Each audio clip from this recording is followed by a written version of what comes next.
Turolog's perspective. Rigged is a strong word.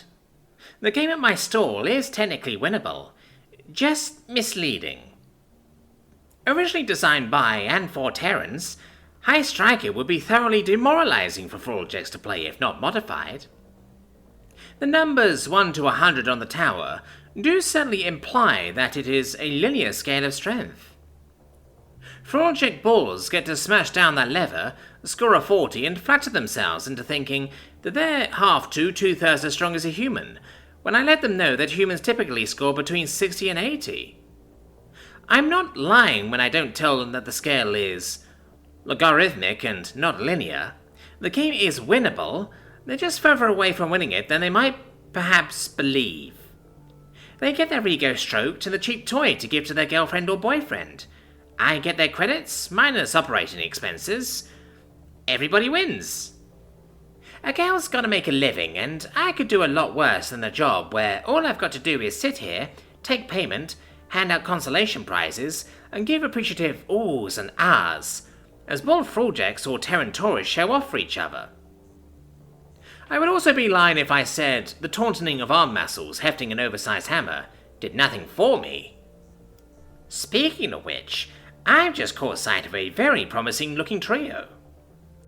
A glamorous looking Terran woman with pale skin, purple eyes, long dark hair streaked with silver, and dressed in glistening robes is walking along, flanked by a short, stocky looking one with green eyes, tan skin, a thick brow, a prominent nose, and a burst of coarse, bright orange hair, but it's neither of them that have caught my eye. The third woman is the tallest human I've ever set eyes on. She's taller than me. She has dark skin, sleek jet black hair in gorgeous ringlets, violet eyes, broad flat facial features, and an absolutely stunningly muscled pair of arms. I'd definitely go sleeveless too if I had arms like that. She's slender, but if all of her is as well muscled as those arms, then she's probably the strongest person at the fun fair. Maybe she'll be the first ever person to strike the bell. I wouldn't bet on it, but a gal can dream. Ladies, I shout, using my showman voice, gesturing to them with one hand and to the game with the other. Care to test your strength? How's about a little exhibition of that power that Terrans are so famous for? The three of them look over. The wiry one with the mouth-watering arms gives me an intrigued smile. Perfect. She's a show-off. I love show-offs. She confers with her girlfriends, and after some Terran nodding, the three begin approaching my stall. My stomachs are doing acrobatics as I see that woman's toned arms approaching. Hi, she greets. Welcome, ladies. How are you enjoying Rolgiz's adventure park? I beam. She wobbles her head in a gesture of so-so, before answering, definitely having fun, but I think the general consensus is that it could do with some rides that are a bit less tame. I laugh. Yes, we used to have a few more that were explicitly for Terrans, but there was a consistent problem with non-Froljack species managing to convince the attendants that they were actually Terran uplifts. We got rid of them so as not to get sued. The tall one laughs. The road one giggles. The dumpy one doesn't react other than fixing me with an unnerving, unwavering stare, which I pretend not to notice. So, are you gals familiar with High Striker? Would you like an explanation? I ask. Tell us about it, smiles the glamorous one. So, the game High Striker is a test of strength game of Terran origin. The way it works is, I give you this hefty mallet, you hit that lever there hard as you can, and the puck will be flung up the dial. Everyone's a winner, but if the puck goes above 80, then you get to choose a prize from this row. I gesture ostentatiously to the row of medium-sized toys. However, for the lucky lady who was able to strike that bell, well, she'd earned the right to choose a prize from the top row. I indicate the row of comically oversized plushes. How about it, ladies? Care to show off for the crowd? I signal to the circle of onlookers who've gathered curiously to watch Terran's strength in action. I'll give it a try, smiles the dainty, pale-skinned one unexpectedly. She doesn't give the impression of being all that physical, any more than she would by simply existing as a Terran, so I'm quite surprised that she was the first to volunteer. Perhaps she's intentionally going first so as to stroke her girlfriend's ego even further. Cunning if so. She taps her hollow to pay, and I give her the mallet with a smile and a nod. She squares up to the machine and raises the hammer into the air over her shoulder before slamming it down with surprising power. Wow, I say, not feigning my astonishment the way I normally would. The lovely lady has scored a 76. Impressive. For that score you win this lovely miniature plushie of the park mascot, Ruroj, I say, placing the thumb-sized toy on the counter. There's murmuring from the gathered crowd as they seem to be trying to work out how impressed they should be. If I had had to guess her score from just looking at her, I would have put her in the low 60s or perhaps even high 50s. This elegant woman is much stronger than she looks. I returned my attention to the Terran trio, the pudgy one and the wiry one offering congratulations to the deceptively strong one. So, are the two of you going to give it a try, or are you going to settle for letting your girlfriend show you up? I tease. The Terran one's face blushes red, but otherwise perfectly maintains its blank expression. Is that flush from anger at the suggestion that she's being shown up, or embarrassment at her own inability to outdo the score of a woman who looks so delicate? The dark-skinned goddess of muscular arms steps up to the counter and, with a whirless smirk, taps her holopad. I hand her the hammer, which she gives a cocky twirl. She takes a wise stance in front of the machine, her long legs affording her a rock-solid base of support, while her long, strong arms provide ample impulse to smash the hammer down on the lever, flinging the puck up to 83. I rarely see scores so high. Unbelievable, I announce, again not having to feign my enthusiasm at all. The murmuring has become a dull roar as the onlooking crowd chatter excitedly.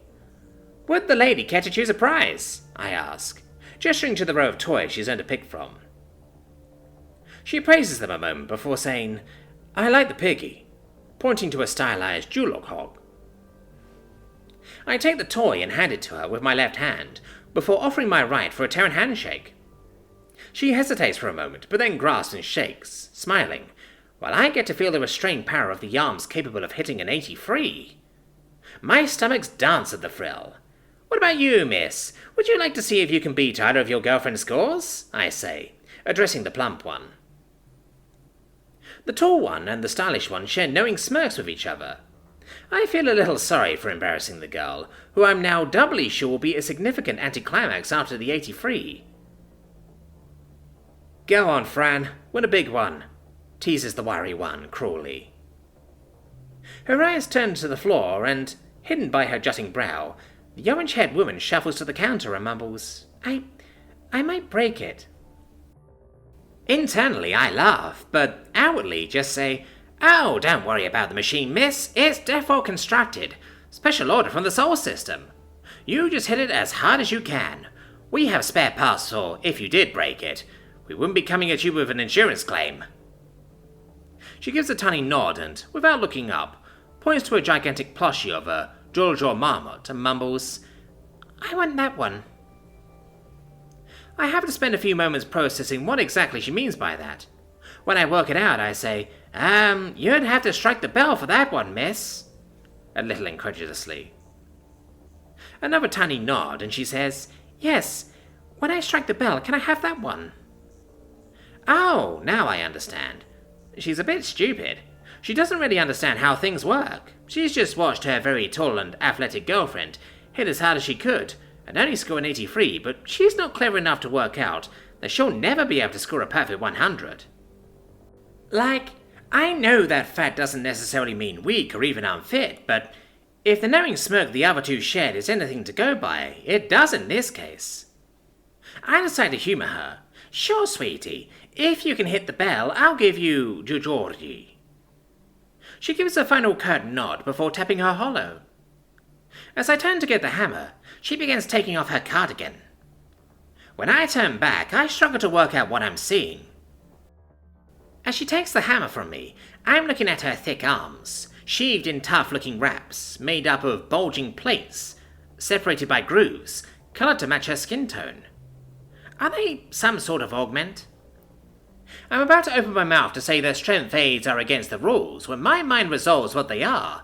Those are muscles. That recontextualizes the whole interaction with these women. She's not fat. She's just so ridiculously muscled that it's made her enormously bulky. The knowing smirk wasn't mirth at the idea of her beating their scores, it was mirth at the suggestion that she might not. The tall one telling her to win a big one wasn't a cruel tease, but genuine encouragement. Her acting like she'd already struck the bell wasn't her being delusional, it was her being rightfully confident. But that also means, when she said she might, "Wait, I'll just give you," I shout, an instant too late.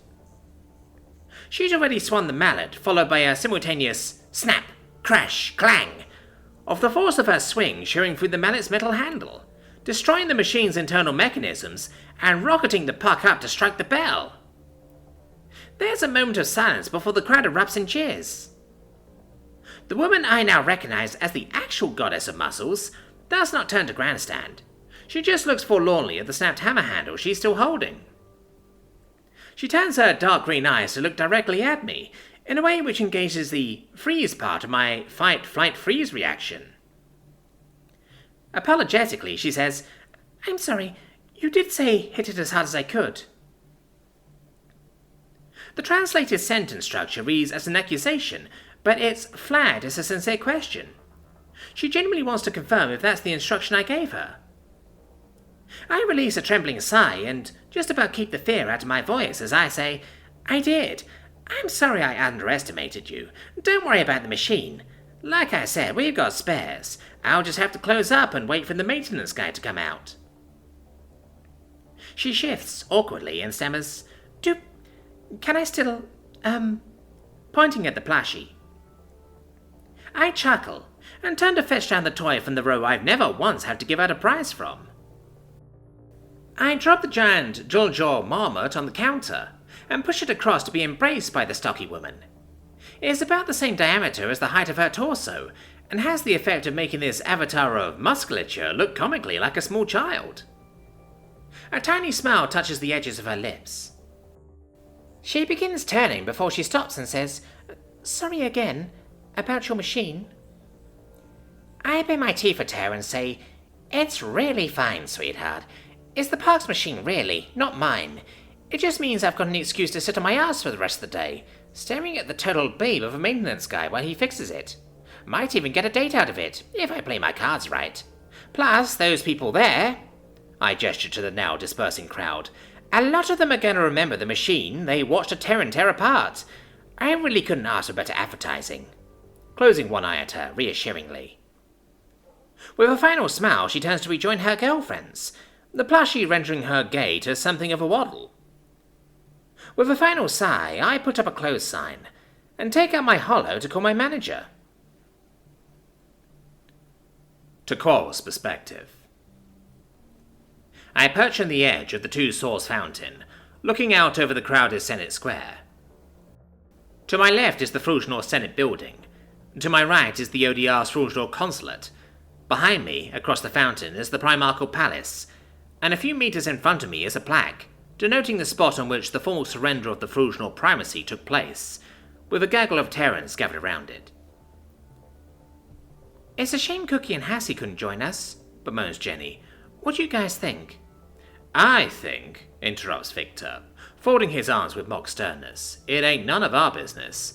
When someone says they ain't up to something, you just take that for what it is, wish 'em well, and let 'em volunteer more details if they want."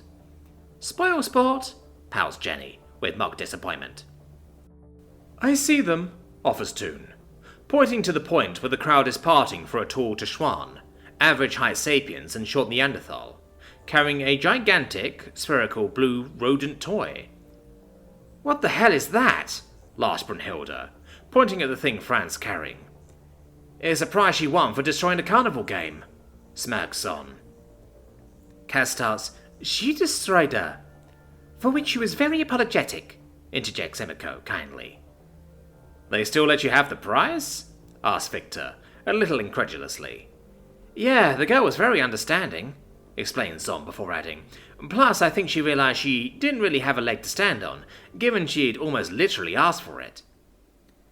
"Sorry to interrupt," I interrupt, "but I do believe the establishment will give our table away if we're late. Shall we get going?" Later. I'm with Cap on this one, asserts Victor, gesturing to where I'm sitting atop Fran's prize, with her permission, on one end of the table. You don't think that perhaps a plurality of perspectives ought to be allowed to tell the chance to tell their versions of the story? Smokes Emiko, with feigned innocence. That ain't what I said, he replies, with a worried twist of his mouth.